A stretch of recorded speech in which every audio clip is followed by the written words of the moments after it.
Doctor Vishnuvardhan ಮತ್ತು ದ್ವಾರಕೀಸ್ರವರ ಸ್ನೇಹ ಸಂಬಂಧ ಎಂಥದ್ದು ಎನ್ನುವುದು ಪ್ರತಿಯೊಬ್ಬರಿಗೂ ಗೊತ್ತಿರುವ ಸಂಗತಿ. ದ್ವಾರಕೀಸ್ರವರು ವಿಷ್ಣುರವರನ್ನು ಹಾಕಿಕೊಂಡು ಸಾಲು ಸಾಲು ಚಿತ್ರಗಳನ್ನು ನಿರ್ಮಿಸಿ ಯಶಸ್ಸು ಕಂಡವರು. ಪ್ರತಿಯೊಂದು ಚಿತ್ರದಲ್ಲೂ ಒಟ್ಟಿಗೆ ಕಾಣಿಸಿಕೊಂಡವರು. ಕನ್ನಡ ಚಿತ್ರರಂಗದ ಕಳ್ಳ ಕುಳ್ಳ ಎಂದೇ ಖ್ಯಾತರಾಗಿರುವ ಈ ಇಬ್ಬರು ನಟರು ಹೋಗೋ ಬಾರೋ ಎಂದು ಏಕವಚನದಲ್ಲಿ ಮಾತನಾಡಿಕೊಳ್ಳುತ್ತಿದ್ದರು. ಇಬ್ಬರ ನಡುವೆ 9 ವರ್ಷದ ಅಂತರವಿತ್ತು. ವಿಷ್ಣು ದ್ವಾರ್ಕಿ ಜೋಡಿಯಾಗಿ ಬಂದ ಕಿಟ್ಟು ಪುಟ್ಟು, ಕಳ್ಳ ಕುಳ್ಳ, ಸಿಂಗಾಪುರದಲ್ಲಿ ರಾಜಕುಳ್ಳ, ಇನ್ನೂ ಅನೇಕ ಸಾಲು ಸಾಲು ಚಿತ್ರಗಳು ಅಂದು ಅದ್ಭುತ ಯಶಸ್ಸು ಗಳಿಸಿತ್ತು. ದ್ವಾರಕೀಶ್ ನಿರ್ಮಾಣದಲ್ಲಿ ವಿಷ್ಣುವರ್ಧನ್ ನಟನೆಯ ಚಿತ್ರಗಳು ಸೂಪರ್ ಡೂಪರ್ ಹಿಟ್ಟಾಗುತ್ತಿದ್ದವು. ದ್ವಾರಕೀಶ್ರವರು ಯಶಸ್ವಿ ನಿರ್ಮಾಪಕರಲ್ಲಿ ಒಬ್ಬರೆನಿಸಿಕೊಂಡಿದ್ದರು. ಅವರ ಚಿತ್ರಗಳ ಯಶಸ್ಸಿನಿಂದ ಅಪಾರ ಹಣ, ಆಸ್ತಿ, ಅಂತಸ್ತು ಎಲ್ಲವೂ ಬಂತು ದ್ವಾರಕೀಶ್ಗೆ. ದ್ವಾರಕೀಶ್ರವರನ್ನು ಹಿಡಿಯುವವರೇ ಇರಲಿಲ್ಲ. ಅವರು ಮುಟ್ಟಿದ್ದೆಲ್ಲವೂ ಚಿನ್ನವಾಗುತ್ತಿತ್ತು ಆ ಕಾಲದಲ್ಲಿ. ದಕ್ಷಿಣ ಭಾರತದ ಟಾಪ್ 10 ಚಿತ್ರ ನಿರ್ಮಾಪಕರಲ್ಲಿ ದ್ವಾರಕೀಶ್ ಕೂಡ ಒಬ್ಬರೆನಿಸಿಕೊಂಡರು. ಹೀಗಿರುವಾಗ ವಿಷ್ಣುವರ್ಧನ್ ಹಾಗೂ ದ್ವಾರಕೀಶ್ ಸ್ನೇಹ ಸಂಬಂಧದಲ್ಲಿ ಮನಸ್ತಾಪ ಉಂಟಾಗಲು ಶುರುವಾಯಿತು. ಇಬ್ಬರ ಮಧ್ಯದಲ್ಲಿ ಉಳಿ ಹಿಂಡಿದವರ ಯಾರು? ಅಂತಹ ಗಟ್ಟಿ ಸ್ನೇಹ ಸಂಬಂಧ ಬಿರುಕು ಮೂಡಲು ಕಾರಣವೇನು? ದ್ವಾರಕೀಶ್ರವರು ಇದಕ್ಕೆಲ್ಲ ಕಾರಣ ನಾನೇ ಎಂದು ಬಿ ಗಣಪತಿಯವರ ಸಂದರ್ಶನದಲ್ಲಿ ಪಶ್ಚಾತ್ತಾಪದಿಂದ ಹೇಳಿಕೊಂಡಿದ್ದಾದರೂ ಏಕೆ? ಇದೆಲ್ಲವನ್ನು ತಿಳಿಯುವ ಮೊದಲು ನೀವಿನ್ನೂ ನಮ್ಮ ಚಾನಲ್ನ ಸಬ್ಸ್ಕ್ರೈಬ್ ಮಾಡಿಲ್ಲವಾದರೆ ಈಗಲೇ ಸಬ್ಸ್ಕ್ರೈಬ್ ಮಾಡಿ. ಅಂದು ದ್ವಾರಕೀಶ್ರವರು ನನ್ನ ಮತ್ತು ವಿಷ್ಣು ಸ್ನೇಹದಲ್ಲಿ ಯಾರೂ ಕೂಡ ಉಳಿ ಹಿಂಡಿಲ್ಲ.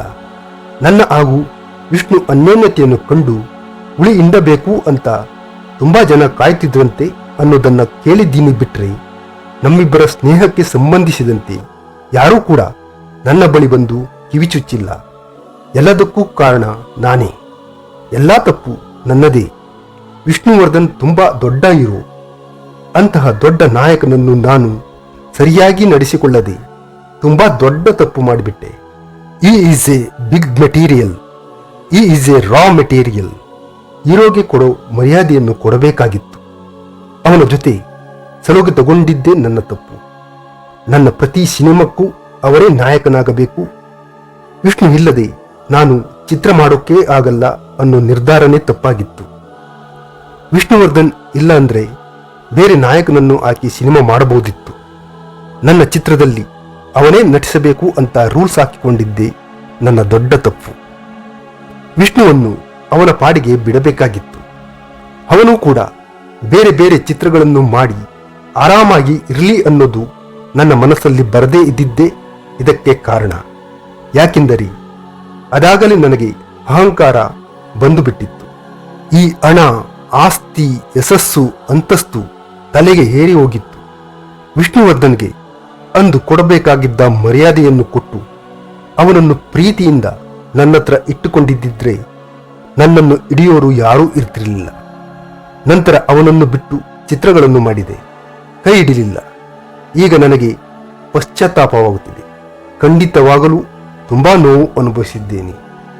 ನಾನೇನಾದರೂ ಕಷ್ಟವನ್ನು ಅನುಭವಿಸಿದೆ, ಏನಾದರೂ ಕಳ್ಕೊಂಡೆ ಅಂದ್ರೆ ಅದು ವಿಷ್ಣುವರ್ಧನ್ ರವರಿಂದ. ಅವನನ್ನು ಬಿಟ್ಟು ನಾನು ತುಂಬಾ ದೊಡ್ಡ ತಪ್ಪು ಮಾಡಿದೆ ಎಂದು ಪಶ್ಚಾತ್ತಾಪದಿಂದ ಸಂದರ್ಶನದಲ್ಲಿ ಹೇಳಿಕೊಂಡಿದ್ದಾರೆ. ಅಂದ ಹಾಗೆ ವಿಷ್ಣುವರ್ಧನ್ ರವರು ದ್ವಾರಕೀಶ್ರ ಹತ್ತಿರ ಒಂದು ದಿನವೂ ಕೂಡ ಚಿತ್ರದ ಕಥೆಯನ್ನು ಕೇಳಿದವರಲ್ಲ. ದ್ವಾರಕೀಶ್ ಏನು ಮಾಡುತ್ತಾರೋ ಅದೇ ಫೈನಲ್. ಯಾವುದಕ್ಕೂ ವಿಷ್ಣುವರ್ಧನ್ ರವರು ಮೂಗು ತೂರಿಸಿದವರೇ ಅಲ್ಲ. ಏನಾದರೂ ಮನಸ್ತಾಪಗಳು ಬಂದಿದ್ರೆ, ನಾನು ಅದಕ್ಕೆ ಏನಾದರೂ ಹೇಳಿದ್ರೆ ಅವನು ಬೆಲೆ ಕೊಡ್ತಾ ಇದ್ದ. ನನ್ನ ಮಾತಿಗೆ ಬೆಲೆ ಕೊಡ್ತಾನಲ್ಲ ಅಂತ ಅವನನ್ನು ತಪ್ಪಾಗಿ ಉಪಯೋಗಿಸಿಕೊಂಡವನು ನಾನು. ಅವನು ನಮ್ಮ ಮನೆಯಲ್ಲಿ ಓಡಾಡಿಕೊಂಡಿದ್ದವನು. ಅವನಿಂದಲೇ ಬದುಕ್ತಾ ಇದ್ದಿದ್ದು ನಾನು. ಅವನಿಂದಲೇ ಊಟ ಮಾಡ್ತಾ ಇದ್ದಿದ್ದು ನಾನು ಎನ್ನುವ ಜ್ಞಾನ ಇಲ್ಲದೇ ಹೋಯ್ತು ನನಗೆ. ವಿಷ್ಣುಗೆ ತುಂಬಾ ನೋವು ಮಾಡಿಬಿಟ್ಟೆ. ಕ್ಷಮಿಸಲಾರದ ತಪ್ಪು ನಾನು ಮಾಡಿಬಿಟ್ಟೆ. ಬಹಳ ನೋವಾಗ್ತಿದ್ದೆ ಈಗ ನನಗೆ. ಕೊನೆಗೆ ಎಲ್ಲವನ್ನೂ ಕಳೆದುಕೊಂಡ ನನಗೆ ಮರುಜೀವ ಕೊಟ್ಟಿದ್ದೇ ಮತ್ತೆ ಪುನಃ ವಿಷ್ಣುವರ್ಧನ್. ಹೌದು, ವಿಷ್ಣುವರ್ಧನ್ ಆಪ್ತಮಿತ್ರ ಚಿತ್ರದಲ್ಲಿ ನಟಿಸುವ ಮೂಲಕ ದ್ವಾರಕೀಶ್ಗೆ ದೊಡ್ಡ ಯಶಸ್ಸನ್ನು ತಂದುಕೊಟ್ಟಿದ್ದರು. ಮನೆ, ಆಸ್ತಿ, ಅಂತಸ್ತು ಎಲ್ಲವನ್ನೂ ಕಳೆದುಕೊಂಡ ದ್ವಾರಕೀಶ್ರವರು ಆಪ್ತಮಿತ್ರ ಚಿತ್ರದ ಮೂಲಕ ಅದೆಲ್ಲವನ್ನು ಮತ್ತೆ ಪುನಃ ಪಡೆದುಕೊಂಡರು. ಇದಕ್ಕೆಲ್ಲ ಕಾರಣ ನನ್ನ ಆಪ್ತಮಿತ್ರ ವಿಷ್ಣುವರ್ಧನ್ ಎಂದು ಭಾವುಕರಾಗಿ ಹೇಳಿಕೊಂಡಿದ್ದರು ದ್ವಾರಕೀಶ್.